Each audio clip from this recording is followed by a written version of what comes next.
short on your dough, you can stay there. And I'm sure you will find many ways to have a good time. It's fun to stay at the YMCA. It's fun to stay at the YMCA. They have everything for young men to enjoy. You can hang out with all the boys. It's fun to stay at the YMCA. It's fun to stay at the YMCA. You can get yourself clean. You can have a good meal. All right, everybody, we're back. It's been a couple weeks. Thank you for joining me again right here this beautiful, beautiful February 6th, 2025. And we got our toes a thumping tonight.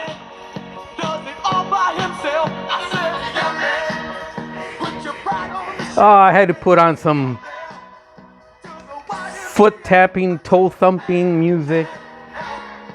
Shake the cobwebs out of my workbench.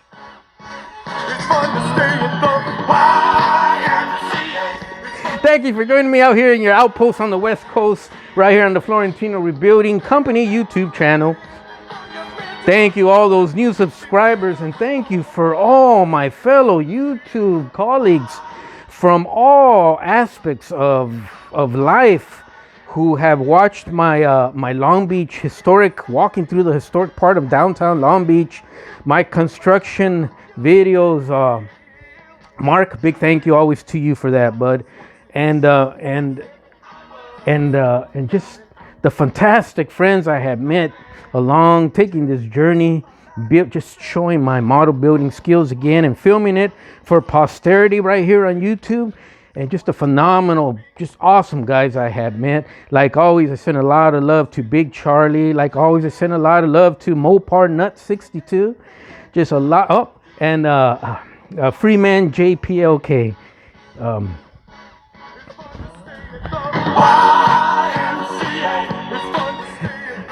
So I'm eating dinner right now, and I'm gonna shoot this video. And I like to watch the news and stuff like that on YouTube as I eat my dinner.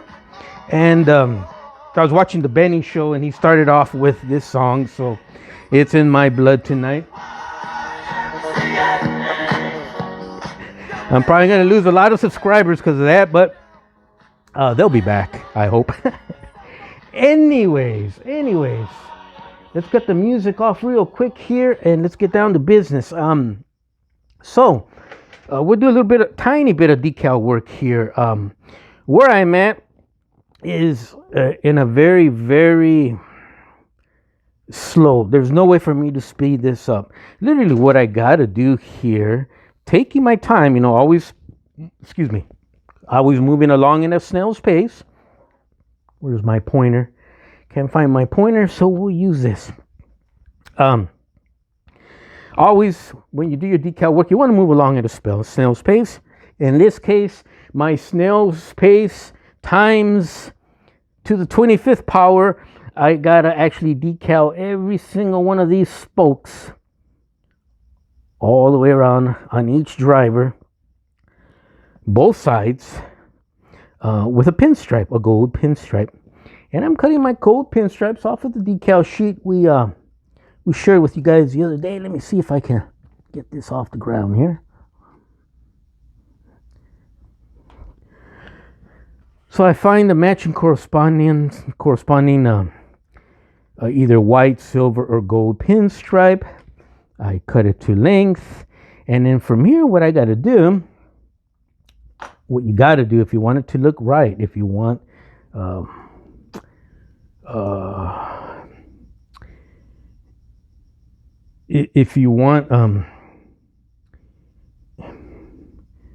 could I say? Well, anyways, let's skip that. What you got to do is you use your calipers. Get a good pair of, it has to be expensive, good pair of metal calipers. Measure your distance or your length of each spoke. Lock it in place. Come down here to your decal sheet.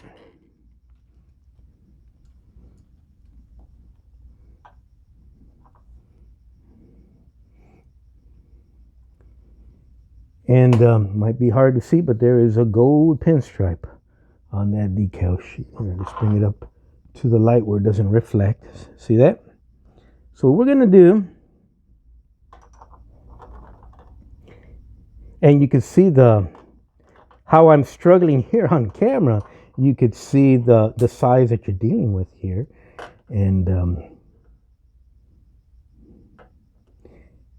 then you using the measurement. God darn it! You just want to make a little indentation on the actual decal film, like that. That will cut the decal film. Remember, you're not cutting the decal paper itself right now with the calipers. You can do that with scissors or with a hobby knife right now. All you're doing is the decal film itself is so thin, you're actually cutting the decal film just by putting a little pressing down on the paper with your caliper on the sharp ends. A good set of calipers is gonna, with the metal ends, is going to allow you, when you take your measurements, to scribe along styrene or brass or metal with no issue. They're designed for that. So cutting, once you find your measurement on your decal paper, just press down on one end. You get that hole there. You could come back with your hobby knife. Now, where's my pointer, which was my hobby knife? Hold on one second. I guess I dropped it. Come back with your hobby knife right in there, and now you cut it. Now remember how I told you in the previous videos,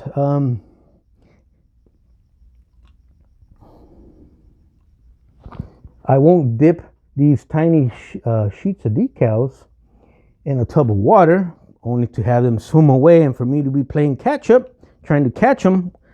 I'll do that directly on my workbench. And how I do that, guys, is I just get a paintbrush with water, and I soak the decal, let it sit there in a pool of its own water, and this one's ready to go, and we'll do that one right now. Give me 1 second while I reposition the tripod. Okay, so in this case, we'll go ahead. You can see a little bit of where that gold pinstripe's starting to walk off the decal paper there. We'll catch that so it doesn't run away too far. Put it back on the decal paper. We'll need one end because we're going to grab this sucker. Different ways of doing it. Choose the way that you're comfortable with. We're going to go ahead and attach or place this decal on this spoke right here. So let's go ahead. We'll use some of our decal setting solution. Actually, no, at first we're just going to put it on with pure water. We'll use a little bit of decal setting solution because we got to position it. Make sure it's sitting directly on that pointed length of the edge, which is kind of like a point, like a top of a triangle. Even though it's long, they're like this. You can see that on camera. So we're going to put it on the top peak of that spoke.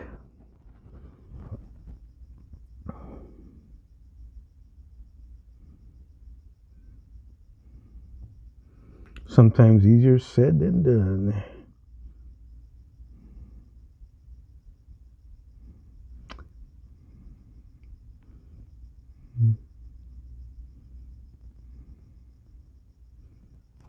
Okay, cutting that right there.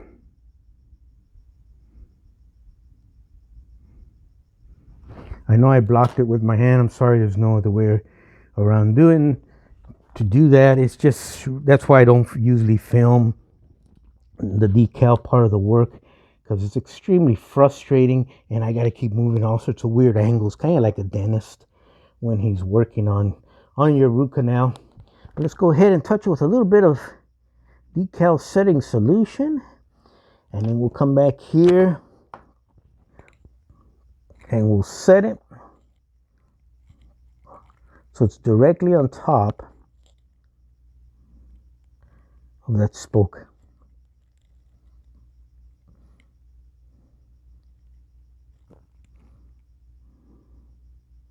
Beautiful. Now, we're going to let that dry. That's basically very little Solvaset. It's probably 80% water, 20% Solvaset. I don't want the decal. I never do that. I have to do it for these spokes here.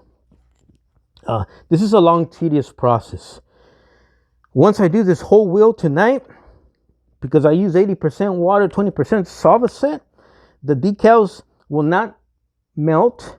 I can still position them, and then when they dry though, however, because I only use 80-20%, they can still flake off. You can touch with your finger and they'll come off on your fingers. So you gotta be real careful, because you're gonna be doing a lot of positioning throughout the night. This is just on one wheel.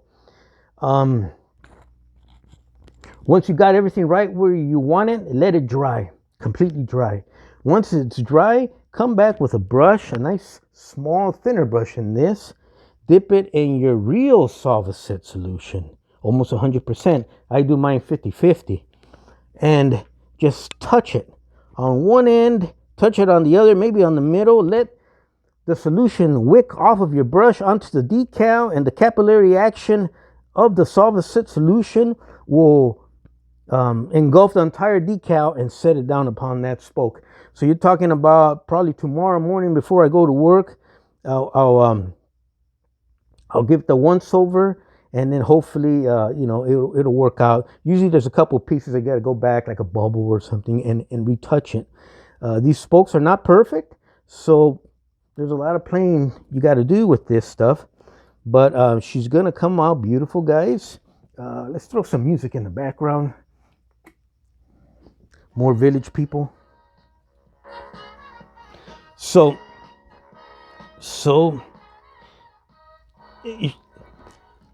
she's gonna come out beautiful. The John Lyon actually, we're lucky.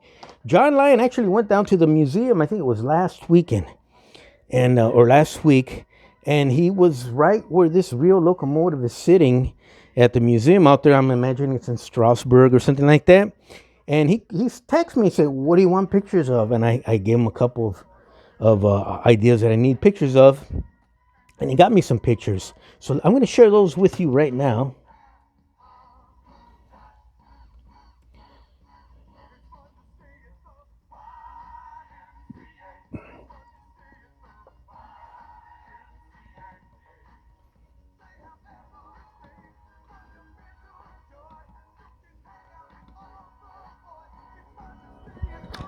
All right, let's lower the music a little bit, or let's keep it in the backup. So immediately I want to share this with you. John sent me these amazing pictures of the real locomotive. Let's get rid of that light glare here.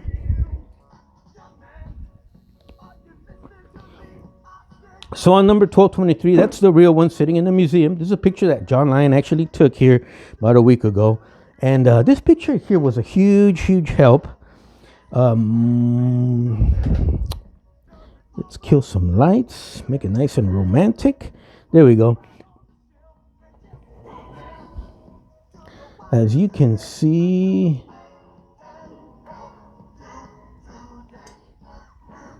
all right, let's do it like that. Something that did not become apparent from looking at the pictures I had, which were from Google, I got them off the internet, was, as you can see in this photograph right here, we got our number box. We got our numbers on the model. However, this number box has two pinstripes that make up the box. One is outside is gold, and the one inside is silver. That's impossible for me to do. So we're going to keep the original, the one we got, which is one big golden square. Another thing from this photograph here, which I thought was fantastic, is below your walkway, down below here in your firebox. The firebox is actually painted gray. It's not black, and I kind of figured that, and that's why I asked John, get me a picture of that firebox, and he did. So what we're gonna do to our model here, we're going to paint the firebox, and John requested it also. We're going to paint the firebox the same gray as we painted our smoke box up front. Now I asked John about the color gray. I go, is it a metallic, sparkly, silver or gray? And he actually, I think he talked to one of the creators down there, and they told him no. Basically, it was linseed oil and graphite, I think. And that's something I've always heard also. So although it looks glittery like a metallic silver, it's actually not. Those are just reflections from the graphite coming from the light, because the smoke box itself, and probably the firebox here, is not a smooth, even surface. It's kind of crunchy and cruddy. So let me point the camera down so you guys won't see something you're not supposed to see. Let me bring up another picture here. We're talking good and gather frozen pizzas, refreshing sparkling waters, and more. Plan your game day party now. Okay, here's a great picture right here. So this is a picture of the actual part. Let's leave that light on because we're going to have to do this. So this would be right here, this section right here, where the gray meets the black, and that band. And I had a question. I know the black meets the gray here at this joint, but is the band painted gray or is the band painted black? Chicken or the egg? And this photograph right here solved or answered that question. The band is black. And right here you can see the gray. What's fantastic about this picture, if you look at it carefully, like I said, it's not a silver metallically gray, you know, with sparkles in it or whatever. It's actually just a regular plain gray. The surface it goes on is not even. It's probably covered with asbestos or something like that. It's very pitted and not even at all. So you're probably going to pick up reflections from the light using the graphite and oil or linseed oil mixture. So that's probably where people get the illusion of metallically silver sparkly paint, which in my opinion, both are perfect, right? All right, let's see what else we can bring up here real quick. Guys, I'm supposed to see my screen here, but let's see what are the cool picture I can bring up here. Okay, we saw that one. Beautiful picture. Check this out, guys. Now I had a question about how am I going to paint, you know, the back of my tender. The photographs I had online did not cover the actual back face of my tender, and John covered that for me. Check this out. Beautiful, beautiful photograph.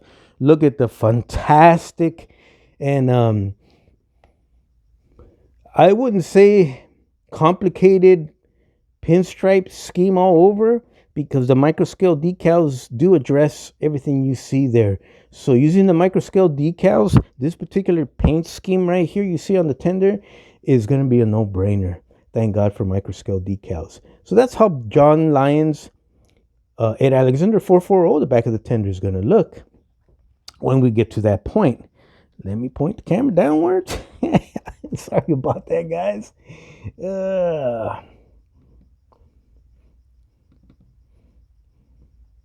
Now there is another locomotive.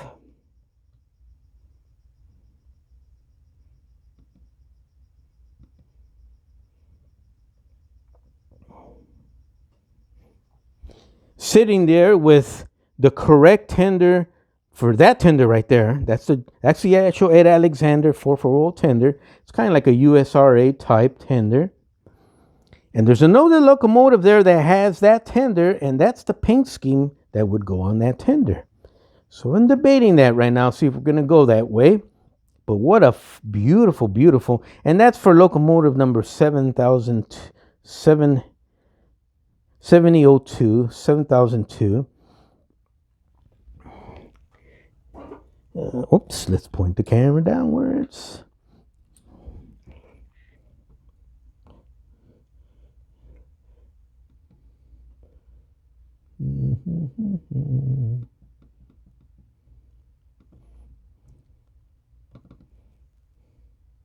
So those of you guys who are thinking of getting into the hobby, not only internet and books and magazines and videos and photographs are going to be your best friends, but your best friends in terms of making beautiful models is always going to be your friends, your fellow modeling colleagues, your old skill buddies. There's the door. Check out that door in front of the cab, little door that goes into the brakeman section. And there's another door on the engineer's side. It's actually not a door, but it can be, I guess. And we already started the pinstriping. You can barely see it for the door there. You saw a little bit there, right? Right there. Keep in mind, these decals are about a 16th of an inch wide, the pinstripes.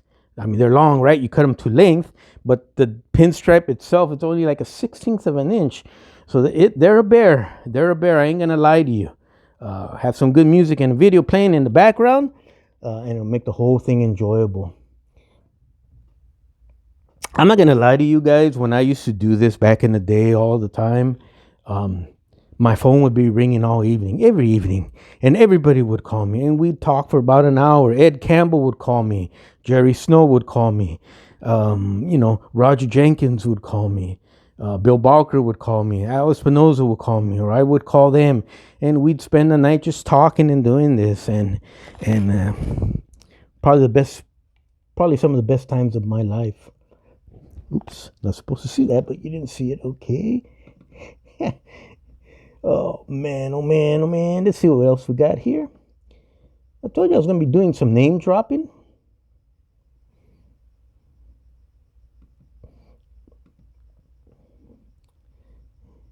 Now, I'm going to do some name dropping here as I talk about this shot here. This is the front end of the tender, or the corner, which would be right here. How does that look? Well, John went ahead and got me pictures of that too. And that right there is a no-brainer. Piece of cake. I don't know if you guys can tell from looking through your screen, but that brown stripe or copper stripe that runs on the bottom and the top here, well, there's I don't know if it's silver or gold pinstripe that runs along the top edge of that. So I'm going to have to cut a pinstripe the length of this brown stripe, which will run the entire length of the tender, and apply it on top of the brown once the brown dries. But I'm going to do it because that's going to make or break the actual model. Even if I got to order another set of decals, I already made up my mind. This is what I'm going to do. John's invited me to Chicago. I think that's a wonderful idea. I'm not sure if I can pull it off or not.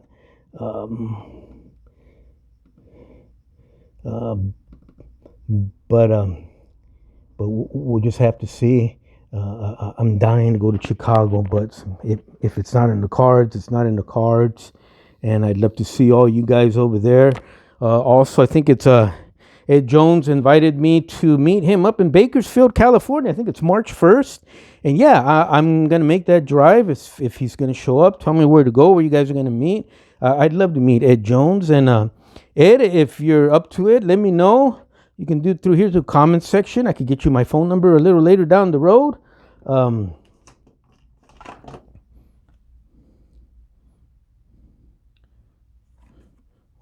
anyways, check out that tender. But I tell you what, I might take Ed Alexander 44 up there and let Ed give it a good look over and let me know what he thinks, where I might need a little bit more attention. I'd like to hear his opinion, especially since he's a fellow O-scaler out west in sunny Southern California, and in his case, Central California. Look at that. Beautiful, beautiful. So these brown stripes have a tiny silver pinstripe running along the top. This brown stripe up here has a tiny silver and maybe even a gold pinstripe up there. So that's going to be interesting in itself. Do you guys remember the name Don Jansen?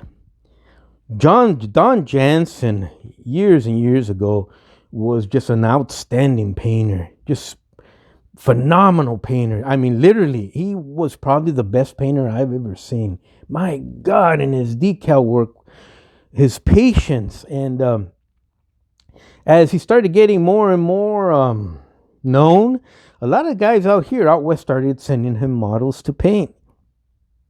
And Don Jansen used to be buddies with Doug Cockerham. If you guys remember that name, Doug Cockerham, out in Conroe, Texas. And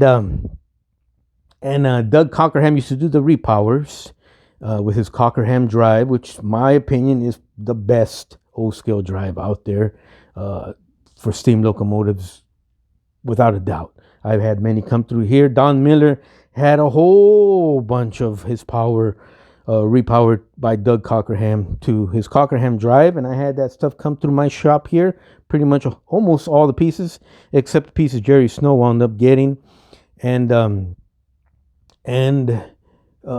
just, my God, that's what you want in a steam locomotive, a Cockerham drive. Just brutal, all metal, and yeah, some are a little bit noisier than others, but it's no big deal. And so one day, I think it was Jerry, Fred Townsend, and I think Ed Campbell went out to visit Don Jansen because he was not getting his customers' stuff out in time. They were concerned he wasn't answering his phone calls. I guess he went through a breakup, was kind of bummed out, kind of like, like we all get when that happens. And they came back satisfied. They talked to him. He fell a little bit behind schedule, but he was back on schedule. And he goes, yeah, I can take care of it. And I've got one of his pieces here, and I'll show it to you. I think I've actually already filmed it. It's a Union Pacific AS616 Overland. That's Don Jansen painted and lettered. Check out that video. I'll bring it out maybe for my next video when I shoot this again. And just phenomenal, beautiful, beautiful. Well, he's in Texas. He got to use all the stuff that's banned in California, all the lacquer-based paints and clear coats and all that good stuff. And here's the funny story. Ed said, yeah, we're happy. We talked to him. No big deal. We said, go ahead, finish our models. And some of us brought our models back because they were done or partially done. And he said, but you know what? He told me, Florentino Rebuilding Company, he lives in an apartment. We thought he was in a house somewhere in a farm or something doing this in his little shop. I go, oh, really? An apartment? He goes, yeah. He goes, we thought that was kind of weird because he's there in his little apartment. He's got all these cans of lacquer-based thinner and paint all around. And he's a chain smoker. And as he's doing decal work and painting, he's smoking the cigarette and putting it down. And we all said, uh-oh. And that's exactly what happened. I guess he wound up having a big fire months later. And we never heard from him again and stuff. So painting is interesting. Painters are even more interesting. And the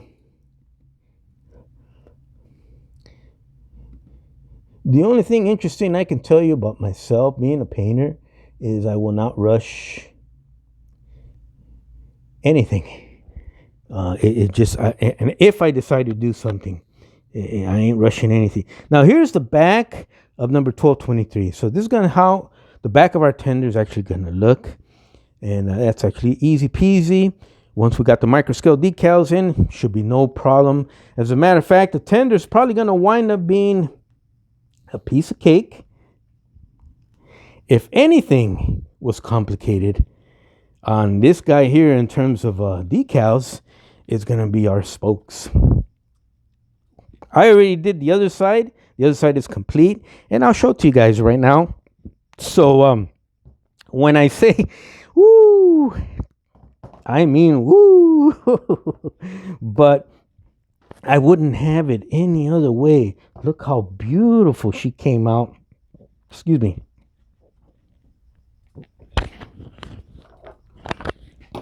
It's not the correct truck, but we need some trucks up front. That ain't gonna work. We need something to prop up the front. That's too much. Where's my trucks? Well, we'll find them anywhere. All right. So how are we gonna do this? Let's get some light. We need some light here. All right, I already did the other side, and that's how she came out. Hard to see.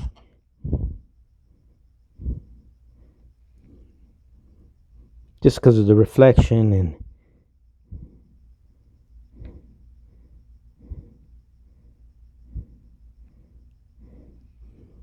so John sent me a whole bunch of other pictures. I'm going to use those for different parts of the locomotive that need decaling and stuff. I'm trying to see how I can get you guys to see this more closely.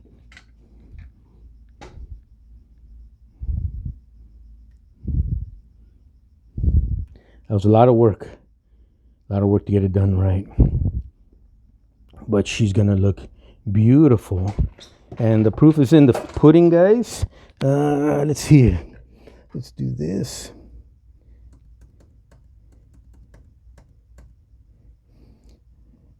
Put it back on the village people. I guess we are. All right.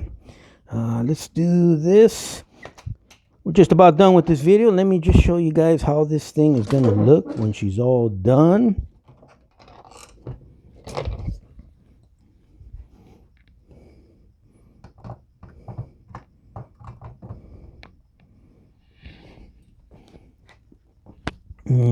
We're going to go ahead and take the camera off the tripod. And we will see you guys next week or the following video.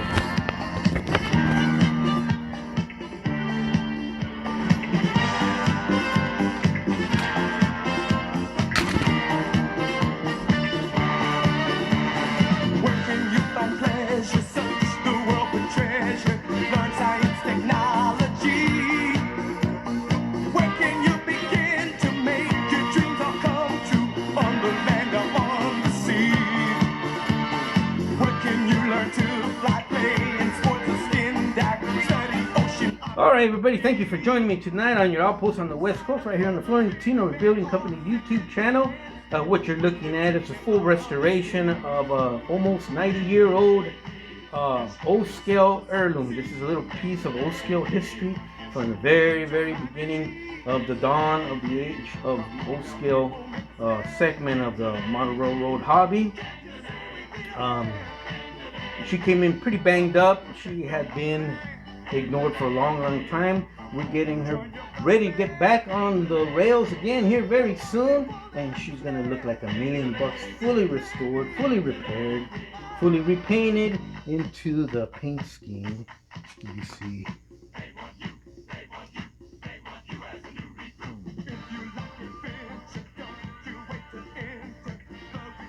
So I'm probably gonna have to put the camera down as we call it an evening. Thank you for joining me here anyways. Gotta put the camera down because my feet are thumping. So I'm dancing, baby, as we will see you guys next time, next week, maybe in a couple days. You all take care. Have a blessed rest of your week. Hug your families, hug your wife, your partners, your girlfriends, your kids. Hug your best friends. Hug your awesome coworkers at work. And just give them all the love that they deserve. They have given back to you because life is short and life goes away.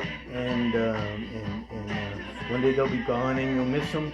Take advantage of them right now. Give them a big hug. Tell them you love them because that's what I'm going to do when I see my mom this weekend. You all take care.